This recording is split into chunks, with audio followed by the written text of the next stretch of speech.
이 시간 마음과 뜻과 정성을 다하여 영과 진리로 우리 하나님께 예배드리겠습니다. 형제들아, 내가 이것을 말하노니 혈과 육은 하나님 나라를 이어받을 수 없고 또한 썩는 것은 썩지 아니하는 것을 유업으로 받지 못하느니라. 보라, 내가 너희에게 비밀을 말하노니 우리가 다 잠잘 것이 아니요 마지막 나팔에 순식간에 홀연히 다 변화되리니 나팔 소리가 나매 죽은 자들이 썩지 아니할 것으로 다시 살아나고 우리도 변화되리라. 할렐루야. 사망 권세를 모두 이기시고 죽은 지 사흘 만에 무덤 문을 여시고 다시 사신 우리 구주 예수님을 찬양합니다. 부활의 첫 열매가 되신 예수님을 따라 우리도 장차 신령한 몸으로 부활하게 될 것을 믿습니다. 주님, 밝은 빛이 찬란하게 빛나는 이 부활의 아침에 감사와 감격으로 드리는 우리의 예배를 받아 주시옵소서. 부활하신 주님을 향해 힘차게 찬양할 때에 우리 마음에 도사리고 있던 어둠의 권세가 모두 물러나게 하시고 능력의 말씀을 귀 기울여 들을 때에 부활의 산소망이 우리 안에 충만하게 하옵소서. 부활하신 생명의 주 존귀하신 예수님의 이름으로 기원하옵나이다. 아멘.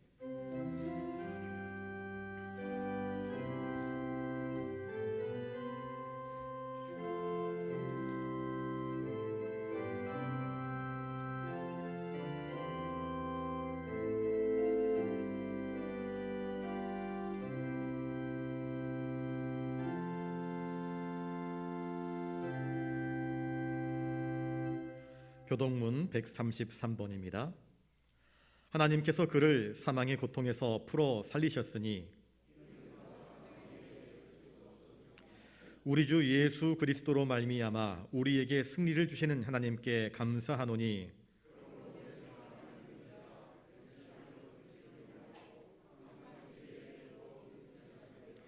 이 말을 할 때에 예수께서 친히 그들 가운데 서서 이르시되 너희에게 평강이 있을지어다 하시니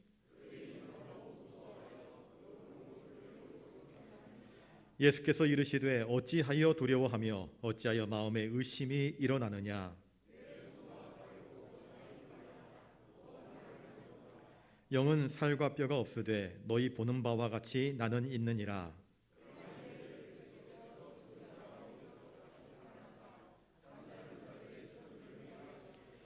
예수께서 이르시되 나는 부활이요 생명이니 나를 믿는 자는 죽어도 살겠고 무릇 살아서 나를 믿는 자는 영원히 죽지 아니하리니 이것을 내가 믿느냐.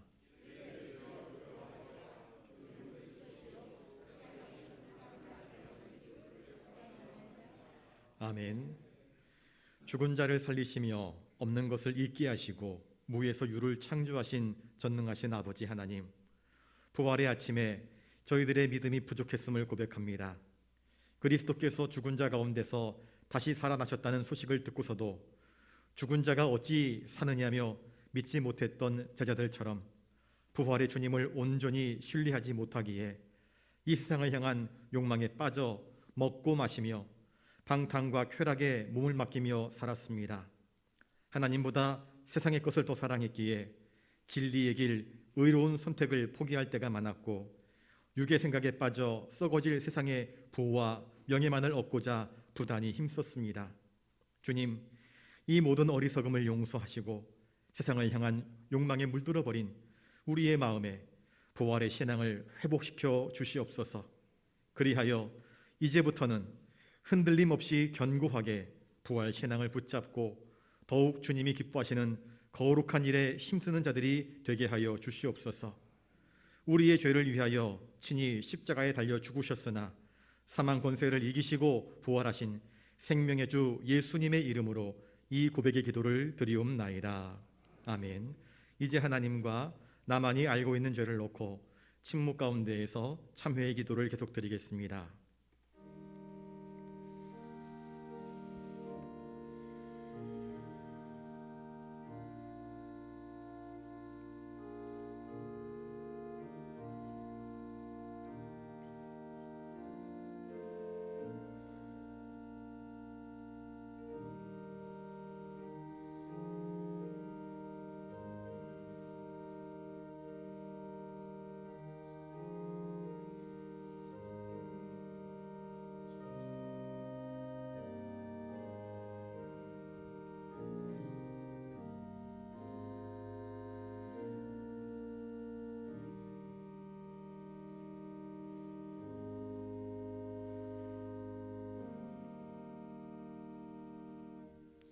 여기 우리의 죄를 용서하시는 하나님의 말씀이 있습니다. 여호와는 마음이 상한 자를 가까이 하시고 충심으로 통회하는 자를 구원하시는도다. 그의 모든 뼈를 보호하심이요 그 중에서 하나도 꺾이지 아니하도다. 아멘. 이제 사도신경으로 우리의 신앙을 고백하오니 나는 전능하신 아버지 하나님 천지의 창조주를 믿습니다. 나는 그의 유일하신 아들 우리 주 예수 그리스도를 믿습니다. 그는 성령으로 잉태되어 동정녀 마리아에게서 나시고 본디오 빌라도에게 고난을 받아 십자가에 못 박혀 죽으시고 장사된 지 사흘 만에 죽은 자 가운데서 다시 살아나셨으며 하늘에 오르시어 전능하신 아버지 하나님 우편에 앉아 계시다가 거기로부터 살아있는 자와 죽은 자를 심판하러 오십니다. 나는 성령을 믿으며 거룩한 공교회와 성도의 교제와 죄를 용서받는 것과 몸의 부활과 영생을 믿습니다. 아멘.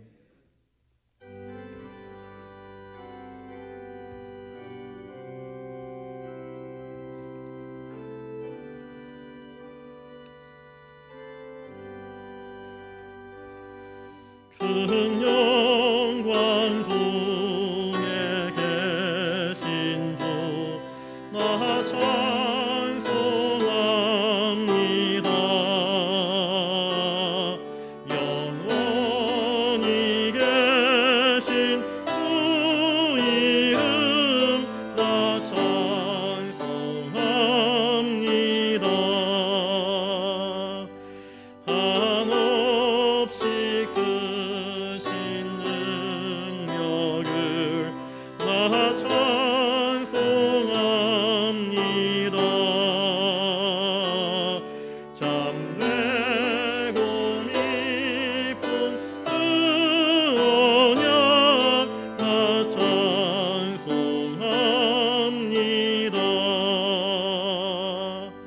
온 천지 창조하시던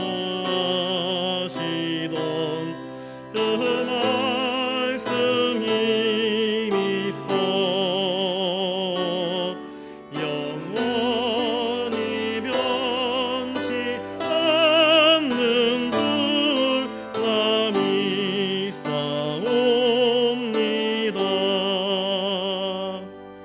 그 중성 날 불러주시고 그 품에 품어주시니 나 찬송합니다.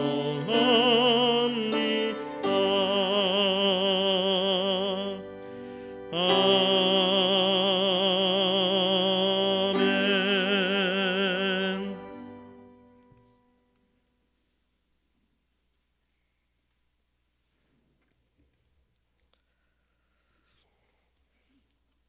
할렐루야. 영원한 생명의 근원이 되시는 하나님 아버지, 예수 그리스도께서 사망 권세를 이기시고 부활하심으로 영원한 승리의 삶을 주신 우리 하나님께 감사와 찬양과 영광을 올려드립니다. 감히 주 앞에 나올 수 없는 우리의 모습이지만 우리 죄로 인하여 십자가 위에서 흘리신 예수 그리스도의 보혈의 은혜로 주 앞에 나왔사오니 우리 예배 가운데 임재하여 주시옵소서. 오늘은 예수님께서 사망 권세를 이기시고 부활하신 뜻깊은 주님의 날에 영락의 권속들이 주님 전으로 모였습니다. 부활의 첫 열매가 되신 우리 주님을 바라보면서 훗날에 우리의 몸도 영원하고 신령한 몸으로 변화되어 우리 주님과 함께 영원한 삶을 누릴 것을 믿습니다. 이 자리에 모여 예배드리는 저희 모두가 그 크신 하나님의 사랑을 널리 전하며 예수 그리스도를 증거하는 믿음을 소유하게 하여 주시옵소서. 우리의 생활 속에서 일어나는 모든 염려와 잘못을 회개합니다. 우리의 약한 심령에 부활의 신앙을 주셔서 옛 행실을 벗어버리고 주님의 사랑을 믿지 않는 이웃들에게 전하는 저희들이 되게 하여 주시옵소서. 우리의 연약함으로 범죄치 않도록 함께 하시고 우리의 어리석음으로 주님을 부인하는 잘못을 범하지 않도록 인도하여 주시옵소서. 고난주간 동안 새벽 기도회를 통하여 은혜 받게 하시고 주님의 고난에 동참하여 새로운 다짐으로 전진하는 믿음을 소유하는 영락의 군속들이 다 되게 하여 주시옵소서. 코로나 병마가 빠른 시일 내에 물러가게 하시고 우리 교회의 사역 위에 주의 사랑과 성령의 불길이 일어나게 하셔서 교회가 성장하며 교회의 사명을 감당하도록 성령님께서 함께하여 주시옵소서. 세우신 교회 학교의 예배가 회복되게 하시고 찬양대와 각 자치단체의 모임이 회복되어 우리 교회가 다시 부흥하며 성장할 수 있도록 인도하여 주시옵소서. 오는 7일 실시하는 보궐선거에도 주께서 간섭하셔서 나라에 필요한 일꾼이 선출되어 국가의 번영과 자유민주주의가 지속될 수 있도록 도와주시옵소서. 우리의 기도를 들어주시고 긍휼을 베푸시는 하나님, 이 나라 대한민국의 안보를 주께서 굳건히 붙잡아 주시길 원합니다. 이스라엘 민족을 불기둥과 구름기둥으로 인도하신 것처럼 이 민족을 인도하여 주시옵소서. 온 세계가 코로나 병마로 힘든 시간을 지내고 있습니다. 주님의 사랑과 복음을 가지고 세계 곳곳으로 나아가 복음을 전하는 선교사들과 그 가정들을 지켜 보호하여 주시옵고 세계 복음 선교가 위축되지 않도록 도와주시옵소서. 북한을 향한 선교의 문도 열어주시고 예수 그리스도의 사랑과 복음으로 하나가 되는 역사가 일어나게 하여 주시옵소서. 이 시간 함께 예배 드리기를 원하지만 여러 사정으로 함께 예배 드리지 못하는 성도들과 각 가정과 처소에서 영상으로 드려지는 예배 가운데도 우리 주님께서 함께하여 주시옵소서. 우리 각 가정마다 원하는 바를 아시는 주님께서 우리의 기도를 들어 응답하여 주시길 원합니다. 예배를 준비하며 돕는 손길들을 주님께서 기억하여 주시옵소서. 교회에 아프신 성도들과 건강이 회복되게 하시고 연로하신 성도들의 건강을 지켜 보호하여 주시옵소서. 주님의 말씀을 듣겠습니다. 말씀을 전하시는 주의 종에게 성령님께서 함께 하셔서 말씀 가운데 부활하신 주님을 만나 복음으로 승리하는 삶을 살아가는 영락의 권속들이 되게 하여 주시옵소서. 우리의 예배와 찬양, 기도가 성령님의 인도하심으로 하나님께 드려지는 복된 시간이 되게 하여 주시옵소서. 우리에게 부활의 기쁨과 부활의 소망을 주시며 사망 권세에 이기시고 부활의 첫 열매가 되신 예수 그리스도 이름으로 간절히 기도하옵나이다. 아멘.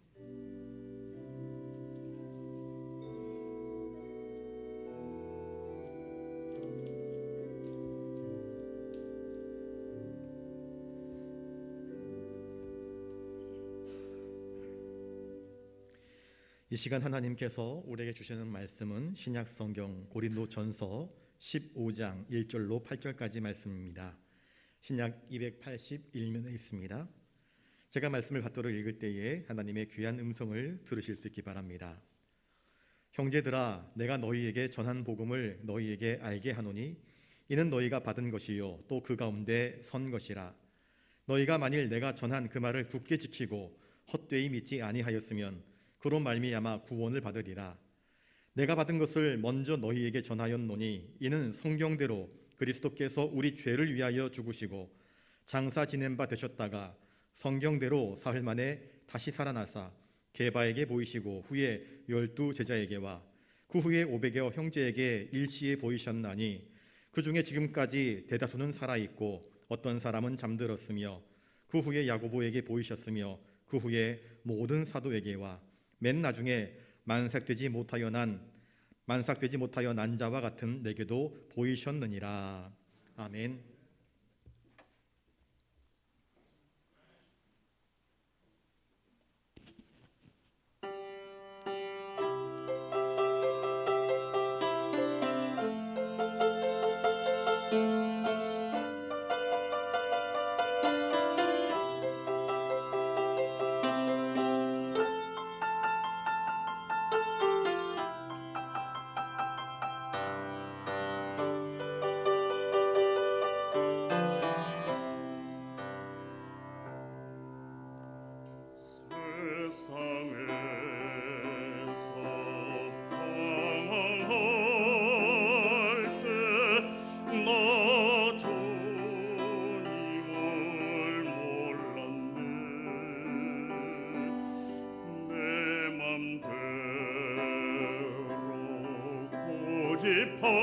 고집하며 온갖 죄를 저질렀네. 예수여 이 죄인도 용서받을 수 있나요? 원래만도 못한 내가 용서받을 수 있나요? 내 모든 죄 무거운지 이제 모두 다 벗었네. 우리 주님 예수께서 나와 함께 계신다오. 내 주여 이 작은 것 주를 위해 살렵니다. 구속하신 것 가라네. 찬양하며 살렵니다.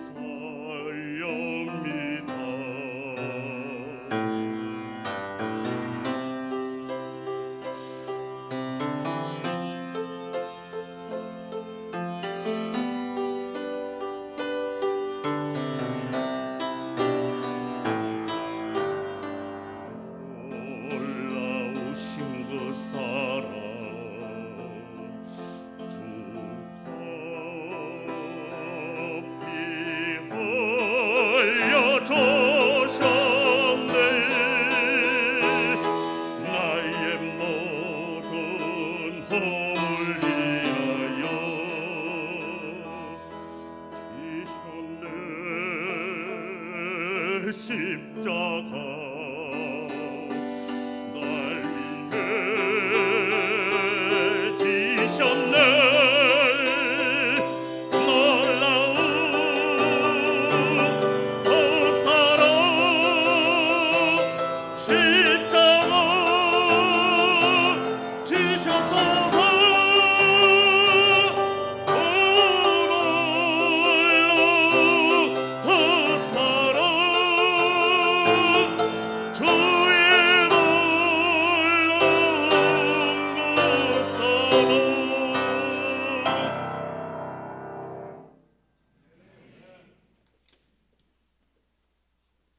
지은 찬양 감사합니다. 우리 옆에 분들과 인사를 나누겠습니다. 부활의 주님을 찬양합시다. 오늘 우리에게 부활의 주로 찾아오시는 주님을 만나 뵈옵고 그 부활의 주님을 기쁨으로 찬양하는 저와 여러분 되시기를 주님의 이름으로 축복합니다.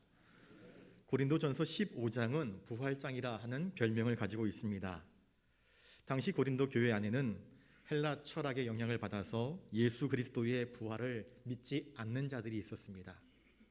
교회 안에 예수님의 부활은 그런 게 어떻게 있느냐, 어떻게 죽은 자가 다시 살아나느냐, 그건 못 믿겠다 하는 사람들이 있었던 것입니다.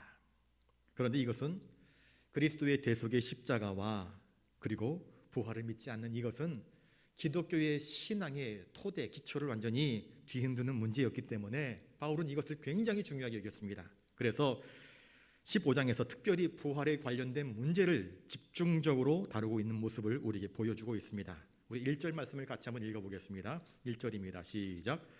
형제들아, 내가 너희에게 전한 복음을 너희에게 알게 하노니 이는 너희가 받은 것이요 또 그 가운데 선 것이라. 복음이란 도대체 무엇입니까? 복음이란 굿뉴스, 말 그대로 좋은 소식, 기쁜 소식입니다. 우리에게 좋은 소식은 무엇입니까? 복권 당첨됐습니다. 이게 좋은 소식입니까? 아닙니다. 우리에게 좋은 소식, 기쁨의 소식은 바로 하나님의 구원에 관련된 소식입니다. 하나님께서 우리를 위해서 구원의 은총을 베푸셨는데 바로 예수 그리스도 당신의 독생자를 통하여서 이루신 이 모든 사건들, 곧 주님과 관련된 모든 이야기들이 복음인 것을 성경은 우리에게 이야기해 주고 있습니다. 바울이 고린도 교회 교인들에게 복음에 관해서 이야기할 때에 그는 자신의 경험담을 이야기하지 않았습니다. 그가 전한 것은 자신의 경험이 아니라 예수께서 우리를 위해서, 나를 위해서, 세상 사람들을 위해서 하신 것이 무엇인가? 그가 바로 우리의 죄를 대속하여서 저 십자가를 지셔서 우리 대신 죽으신 것을 그는 전했습니다. 또한 죽으심으로 그치신 것이 아니라 무덤에 묻히셨지만 장사된 지 사흘 만에 다시 살아나신 부활의 주님의 도를 이 백성들에게 증거한 것입니다. 바울은 이 믿음을 의심하고 이 부활의 도를 믿지 않는 자들을 향하여서 다시 복음의 기초 위에 견고하게 설 것을 권고하고 있습니다. 바울은 자신이 직접 부활하신 주님을 경험했습니다. 사실 바울도 예수를 만나기 이전에는 부활하신 주님의 도를 믿지 못해서 오히려 예수와 그를 믿는 사람들을 핍박하면서 너희들 헛짓거리하고 있다, 미쳤냐? 그러면서 예수 그리스도와 그와 관련된 사람들을 잡아다가 다시 유대교로 돌아오게 하려고 그렇게 몸부림쳤던 사람이 바로 바울 아니겠습니까? 그런데 그가 예수를 만났습니다. 그리고 인생이 180도 바뀌게 된 것 아니겠습니까? 여러분, 하나님의 사랑은 단순한 감정적인 사랑이 아닙니다. 안타까운 모습을 바라보면서 눈물 찔끔 흘리고 수건으로 눈물을 적시며 아이고 참 안 됐다, 그런 사랑이 아닙니다. 하나님의 사랑은 당신의 아들 예수 그리스도를 아까워하지 아니하시고 우리 죄 대신 십자가를 지게 하시는 실제적인 사랑입니다. 하나님의 아들 예수님은 기꺼이 우리와 똑같은 사람이 되셔서 우리에게 찾아오셨습니다. 성육신, 이것이 바로 복음입니다. 또한 죄로 말미암아 죽을 수밖에 없는 우리들, 절망적인 죄인들을 살리시는 기적이 바로 복음입니다. 우리와 똑같은 사람으로 오셔서 거룩하고 온전하게 죄인들과 구별된 삶을 사심으로 하나님께 충성하시고 순종하심으로 말미암아 하나님의 자녀로 거듭난 우리들에게 어떻게 살아가는 것이 하나님의 자녀로 살아가는 것인지, 어떻게 살아가는 것이 하나님을 기쁘시게 하는 삶인지 보여주신 예수님의 삶이 바로 복음입니다. 또한 우리 주께서 우리의 모든 죄를 친히 담당하심으로 말미암아 하나님과 우리 사이에 있었던 죄로 말미암아 높게 쌓아진 담벼락을 허무신 것이 바로 복음입니다. 예수 그리스도로 말미암아 하나님과 화평을 이루게 하신 것, 그리고 십자가에 못 박혀 죽으셨지만 죽음으로 그쳐버리신 것이 아니라 다시 사흘 만에 살아나신 이 부활의 복음이야말로 우리에게 확실한 믿음과 산 소망이 되는 것 아니겠습니까? 여러분, 때가 되면 우리는 다 죽을 것입니다. 우리는 유한한 존재들입니다.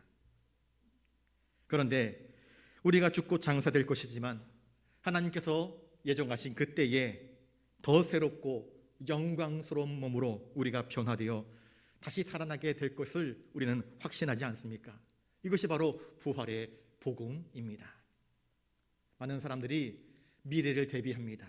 노후 대책을 합니다. 그런데 죽음 이후를 대비하는 사람들은 많지 않습니다. 우리 그리스도인들은 죽음 이후의 것을 바라보면서 우리 주님께, 부활의 주님께 소망을 두고 믿음으로 살아가는 사람들입니다. 바울이 고린도 교회 교인들에게 권하는 것은 무엇입니까? 예수 그리스도의 십자가 대속 그 은총을 거부하고 주님의 부활을 믿지 아니하는 그들에게 너희들 그러지 마라. 부활 신앙을 저버리는 것은 우리의 신앙의 한쪽 다리를 잘라버리는 것과 마찬가지다. 그건 신앙의 장애를 입는 것과 마찬가지다. 견고한 신앙 가운데 우뚝 설 것을 요청하고 있습니다. 예수를 믿는다고 하면서, 기독교 신앙을 가졌다고 하면서 예수 그리스도의 대속적인 죽음과 부활을 믿지 않는다고 한다면 그것은 믿음이 없는 것과 다를 바가 없다. 그건 신앙인이 아니다. 그러니 내가 전한 예수 그리스도께서 나에게 전해주신 그 복음의 기초 위에 든든히 서야만 한다 권고하고 있는 것입니다. 2절 말씀을 같이 한번 읽어보겠습니다. 2절입니다. 시작. 너희가 만일 내가 전한 그 말을 굳게 지키고 헛되이 믿지 아니하였으면 그로 말미암아 구원을 받으리라. 바울이 전한 말은 다른 것 없습니다. 바울이 전한 것은 오직 예수 그리스도의 십자가 대속 그 죽음의 값진 희생, 유월절 어린 양으로 우리에게 찾아오신 이 주님을 확실하게 믿으라 하는 것입니다. 너희의 죄가 예수 그리스도로 말미암아 온전히 사하여졌음을 믿으라 하는 것입니다. 그리고 주님의 부활을 믿으라. 이것이야말로 우리 기독교 신앙의 기초이며 토대이다. 이것이 무너져버리면 우리의 신앙은 아무런 쓸데없다. 차라리 믿지 않은 자들과 믿지 아니하는 자들보다 못하다라고 이야기를 하고 있습니다. 고린도전서 15장 17절부터 19절에 보시면 이렇게 나와 있습니다. 그리스도께서 다시 살아나신 일이 없으면 너희의 믿음도 헛되고 여전히 죄 가운데 있을 것이요 또한 그리스도 안에서 잠자는 자도 망하였으리니 만일 그리스도 안에서 우리가 바라는 것이 다만 이 세상의 삶뿐이면 모든 사람 가운데 우리가 더욱 불쌍한 자이리라. 부활의 도가 없다고 한다면 예수를 믿는 우리의 믿음이 헛되고 헛될 뿐임을 이야기하고 있습니다. 그러니 이 부활의 주님을, 이 부활의 도를 단단히 붙잡고 인생을 살아갈 것을 우리에게 요청하고 있습니다. 주님의 부활은 역사적 사실에 근거합니다. 주님은 우리를 위해서 이 땅 위에 오셔서 사셨습니다. 그리고 우리를 위해서 죽으셨고 장사되어 무덤에 묻히셨습니다. 그리고 부활하셨습니다. 그리스도의 부활은 역사적인 사건이지만 오늘날 다시 재현될 수 없는 사건입니다. 과거 고린도 교회 성도들이나 오늘날 우리나 이 모든 것들은 단지 믿음으로만 볼 수 있는 사건입니다. 예수님은 자기의 오라버니가 죽어서 슬퍼하고 있었던 나사로의 누이 마르다에게 나는 부활이요 생명이니 나를 믿는 나는 죽지 아니할 것이라 그렇게 말씀하시면서 네가 나를 믿느냐 말씀하십니다. 마르다가 이렇게 대답합니다. 주여 제가 믿습니다. 그랬을 때에 그의 오라비가 죽은 지 나흘이 지났지만 다시 살아나는 기적을 경험하게 되었습니다. 여러분, 부활은 믿음을 통해서 바라보는 것입니다. 그런 기적입니다. 그리스도의 부활은 역사적인 사실이지만 오늘 우리에게는 그것을 믿음으로 바라보도록 요청하고 계시는 것입니다. 이 복음은 모든 믿는 자에게 구원을 주시는 하나님의 능력이 됨이라 로마서 1장 16절에 말씀하고 있습니다. 여러분, 믿음은 진리를 바라보게 할 수 있는 영적인 눈입니다. 이 믿음으로 부활하신 주님을 바라볼 수 있는 저와 여러분들 되시기를 바랍니다. 신앙이란 무엇입니까? 바로 이 복음을 받아들이는 것입니다. 바로 이 복음을 믿는 것입니다. 우리는 예수님을 하나님께서 보내신 당신의 거룩한 독생자요 우리의 죄를 대속해 주신 하나님의 구원자이심을 믿어야만 할 것입니다. 주님은 제자들에게 묻습니다. 사람들이 나를 누구라 하느냐? 그리고 제자들에게 묻습니다. 너희는 나를 누구라 하느냐? 이 질문은 사람들에게, 제자들에게만 주어지는 것이 아니라 오늘 그리스도 앞에 선 우리 모두에게 하시는 질문입니다. 나는 주님을 누구라고 하느냐? 누구라고 믿느냐? 이것이 굉장히 중요합니다. 이 질문에 대하여서 우리 마음과 영혼에서부터 우러나오는 진실한 대답을 할 수 있어야 됩니다. 주는 그리스도시요 살아계신 하나님의 아들이십니다. 나를 위해서 십자가를 지신 대속의 주님이시요 우리에게 부활의 산소망 첫 열매가 되신 부활의 주님이십니다 하는 이 복음의 토대 위에 서 있지 않다고 한다면 우리의 신앙은 갈피를 잡지 못하는 연약한 신앙이라 고백할 수밖에 없는 것입니다.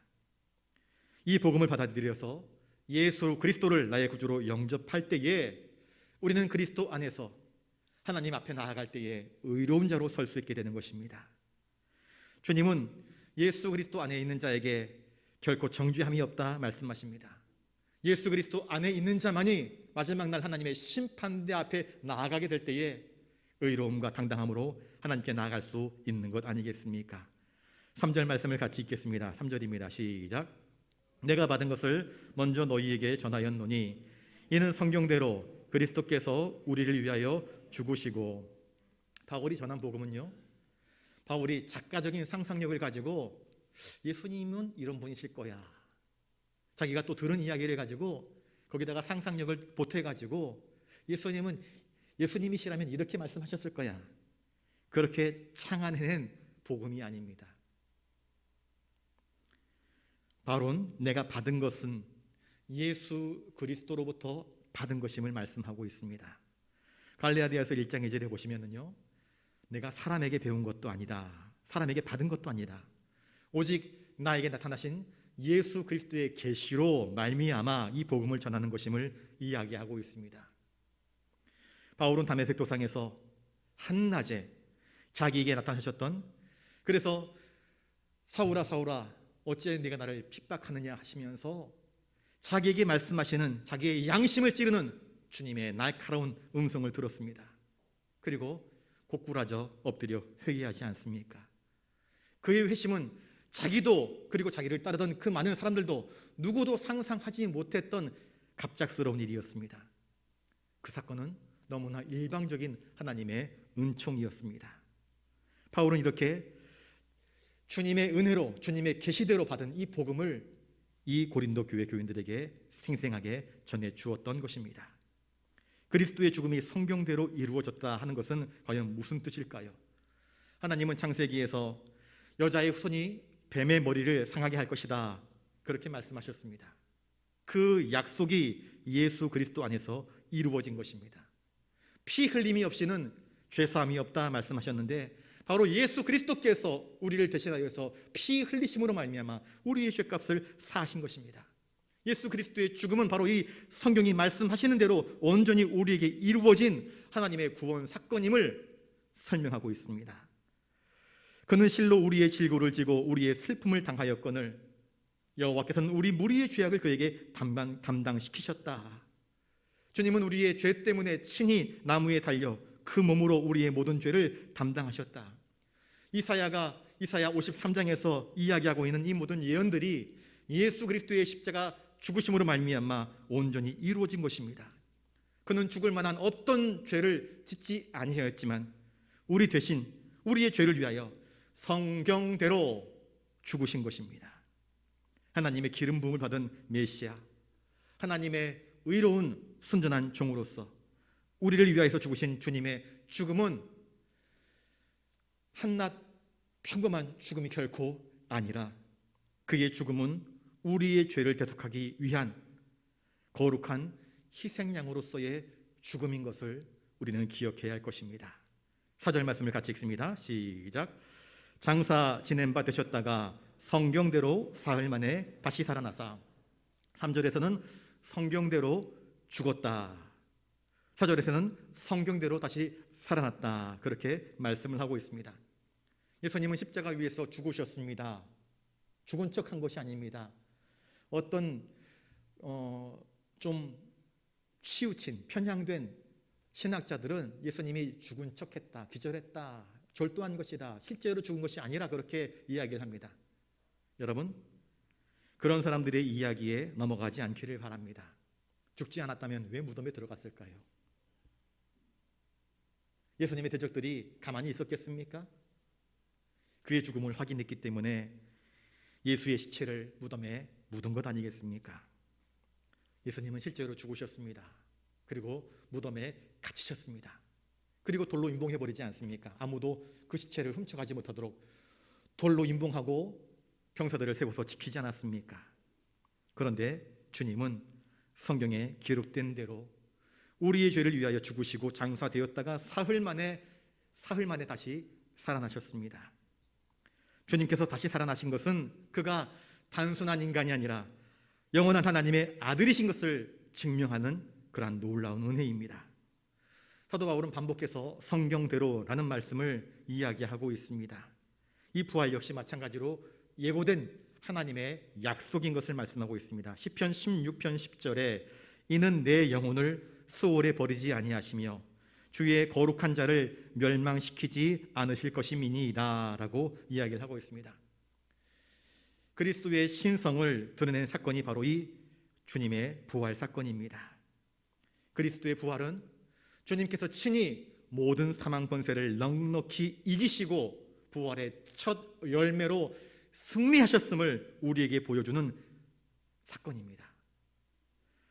더 이상 사탄의 권세가 우리를 짓누르지 못합니다. 사망 권세가 우리를 짓누르지 못할 것입니다. 사탄의 권세에 대한 하나님의 궁극적인 승리를 주님의 부활로 우리는 바라볼 수 있는 것입니다.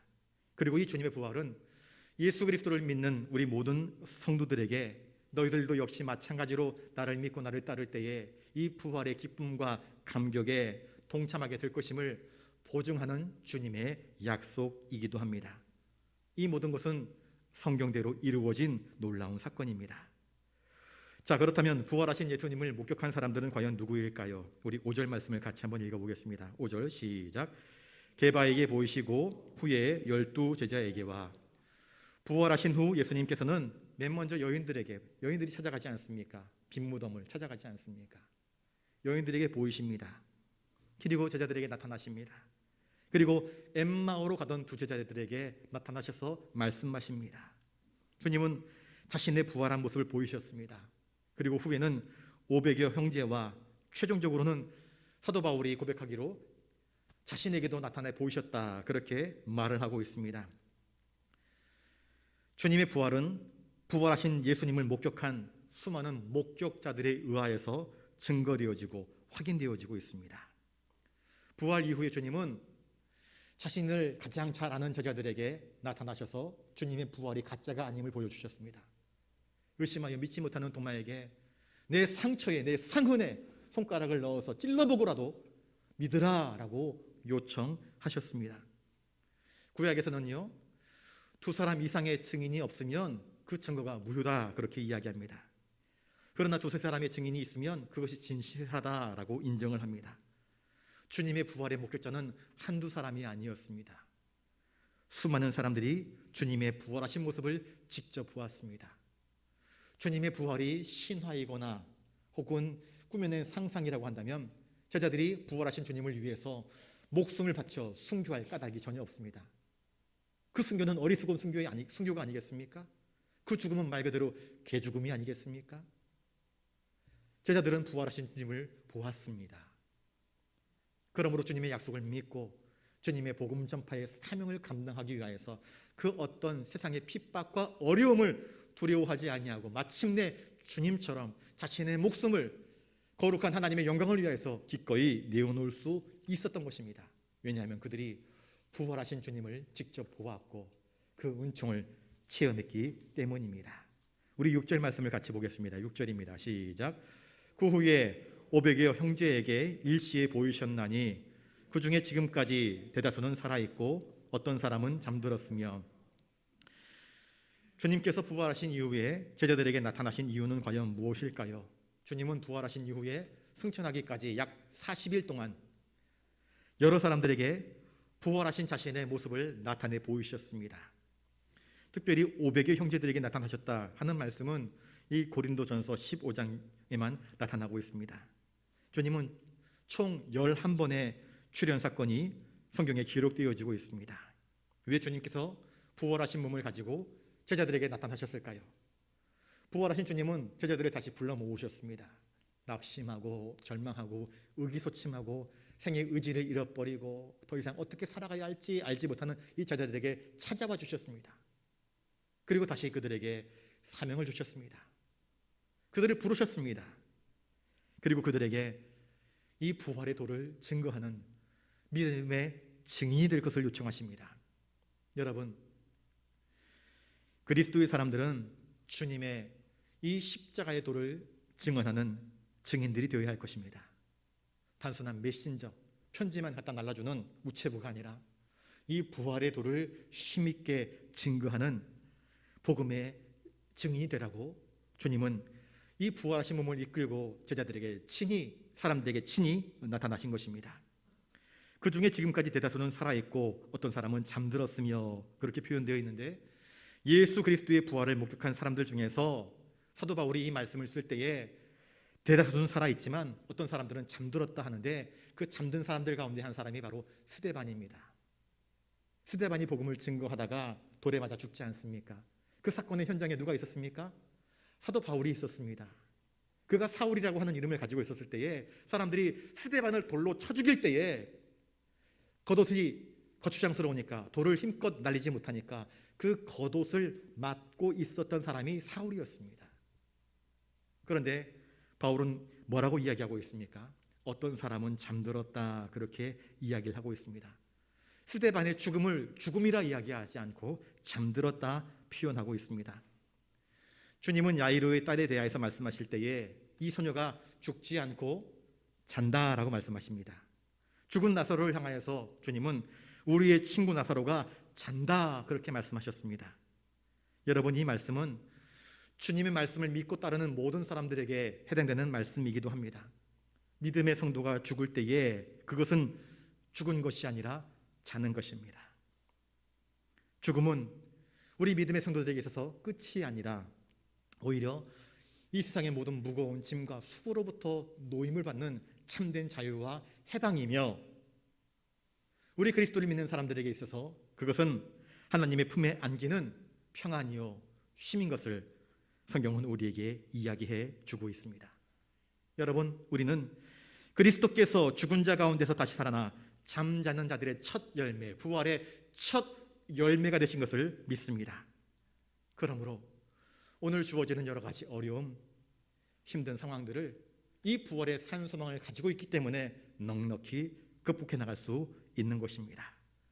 7절 말씀을 읽습니다. 시작. 그 후에 야고보에게 보이셨으며 그 후에 모든 사도에게와 8절 맨 나중에 만삭되지 못하여 난 자와 같은 내게도 보이셨느니라. 야고보는 주님의 동생입니다. 야고보서의 저자입니다. 초대 예루살렘 교회의 감독으로서 초대 예루살렘 교회의 큰 기둥과도 같은 역할을 한 사람입니다. 그리고 마지막에 주님은 감람산에서 승천하실 때에 모든 사도들 앞에서 자신의 모습을 보이시고 승천하십니다. 그리고 제자들에게 부탁하고 명령하십니다. 오직 성령이 너희에게 임하시면 너희가 권능을 받고 예루살렘과 온 유대와 사마리아와 땅끝까지 이르러 내 증인이 될 것이라. 그러면서 성령을 사모할 것을 권하셨고 복음을 전할 것을 명령하여 주셨습니다. 주님은 우리에게 전도의 사명을 맡기신 것입니다. 맨 나중에 만삭되지 못한 자 같은 나에게도 보이셨다라고 하는 이 말씀은 무엇일까요?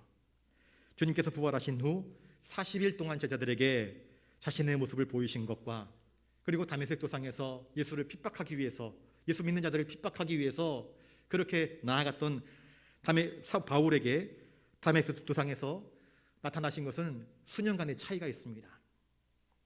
그런데 사도 바울은 주님의 부활하신 모습을 본 모든 증인들을 다 열거하고 난 이후에 맨 마지막에 자신을 언급하면서 맨 나중에 만삭되지 못하여 난 자와 같은 내게도 보이셨다, 그렇게 고백을 하고 있습니다. 이것은 사도 바울의 겸손입니다.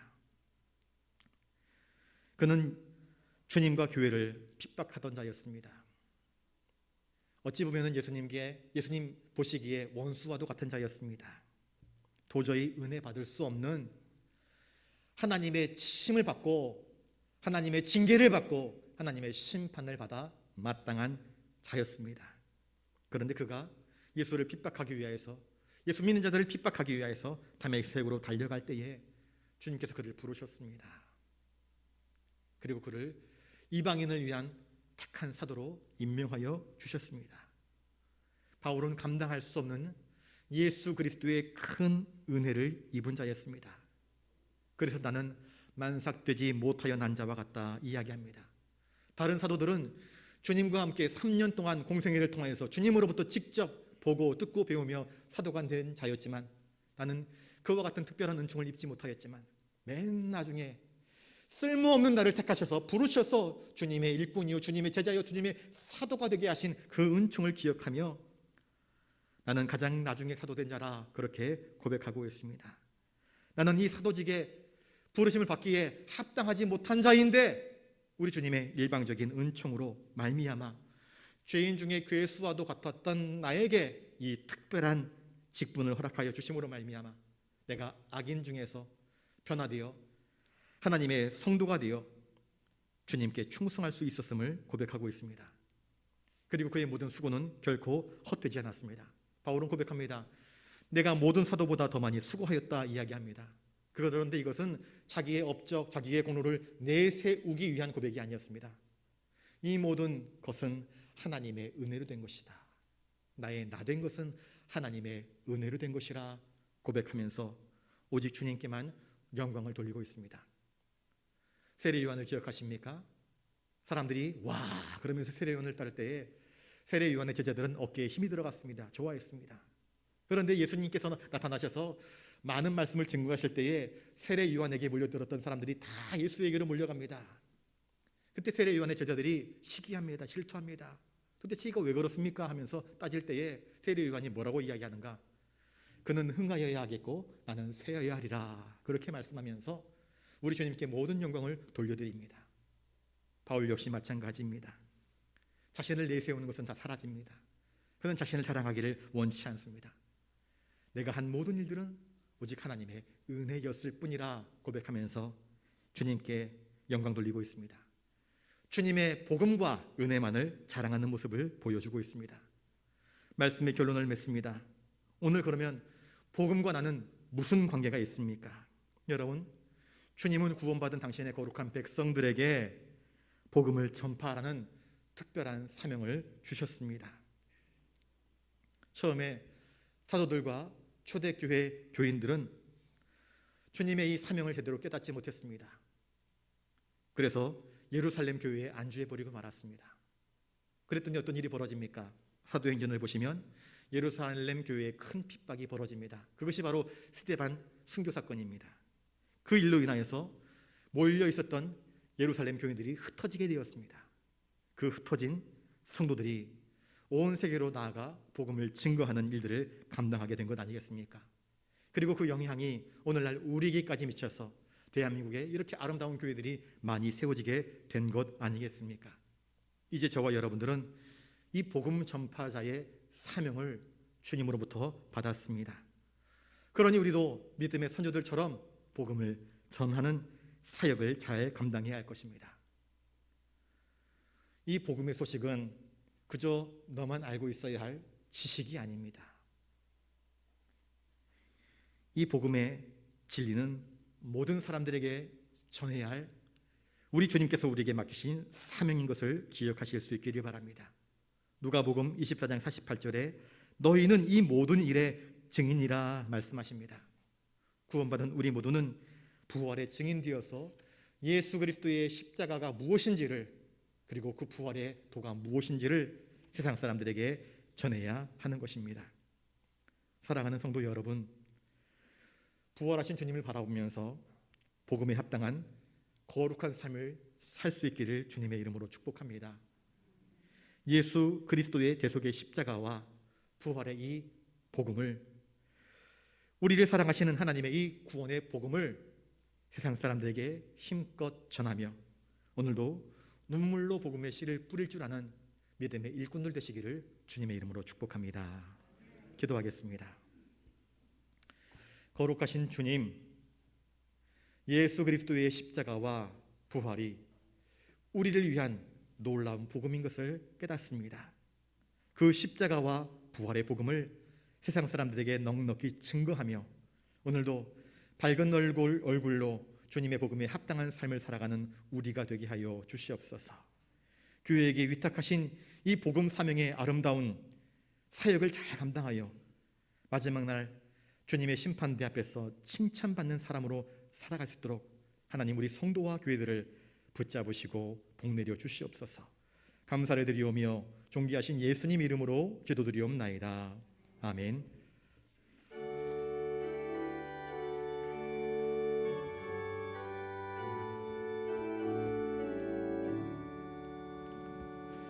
내게 있는 모든 것을 아낌없이 드리네.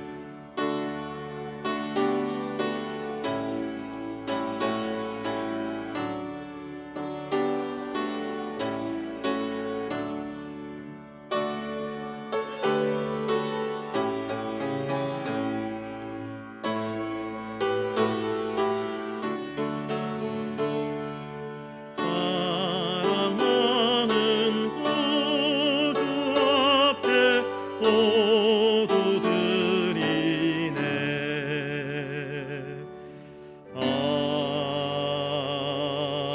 아멘. 거룩하신 주님, 참으로 감사를 드립니다.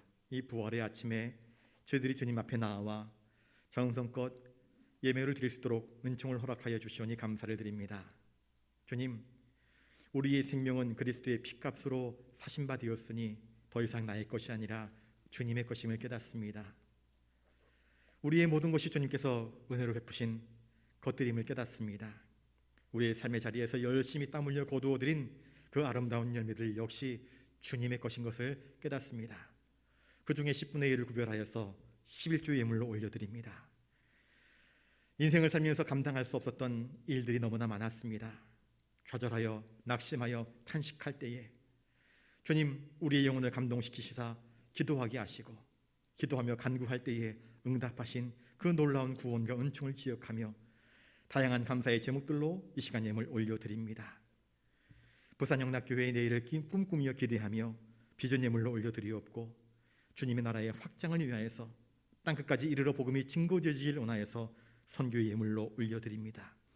엘리베이터 헌금과 또 부활절을 맞이하여서 감사와 감격으로 귀한 예물 올려드리고 그 외에 다양한 제목들로 예물 올려드리옵나니 한 사람 한 사람 그들이 드린 예물들 위해 주님 그들의 중심과 형편을 보시고 붙드셔서 십자가의 도와 부활의 확실한 복음을 믿음으로 말미암아 더 형통하고 더 복되고 더 거룩한 삶 살아갈 수 있도록 주님 성령의 충만함으로 부어 주시옵소서.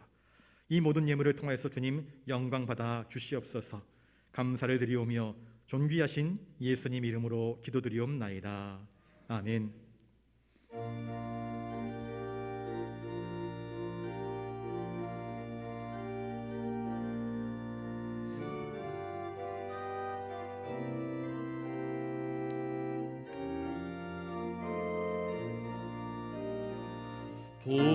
부활하신 구세주 나 항상 섬기네.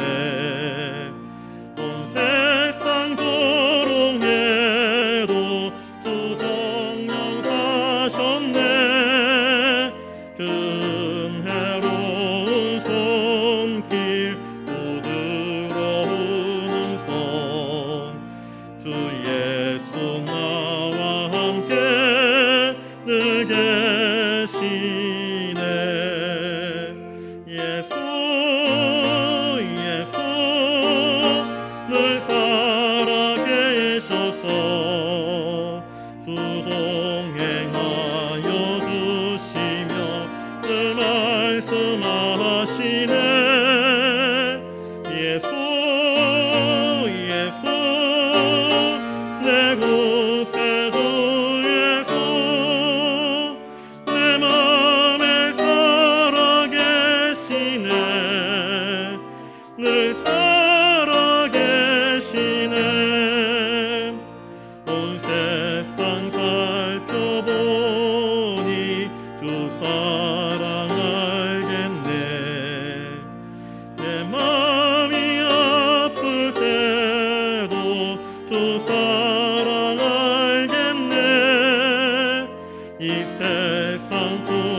다시 영광 중에 거두시리. 예수 예수 늘 살아계 계셔서 주 동행하여 주시며 늘 말씀하시네. 예수 예수 내 구세주 예수 내 맘에 살아계시네. 늘 살아계시네. 주 믿는 성도들아 다 기쁜 노래로 주의 소리와 함께 다 찬양 드리세. 이 세상 소망이요 참 친구 되시는 주 예수 영원토록 찬양하세. 예수 예수 늘 살아계셔서 주 동행하여 주시며 늘 말씀하시네. 예수 예수 내 구세주 예수 내 맘에 살아계시네. 늘 살아계시네.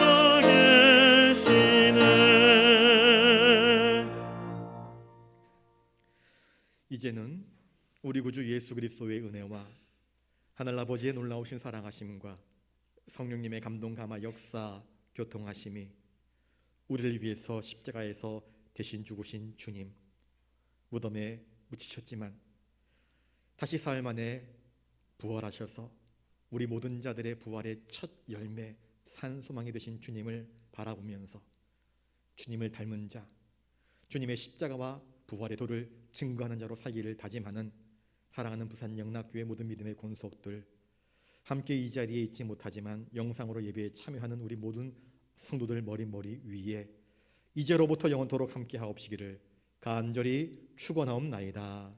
아멘.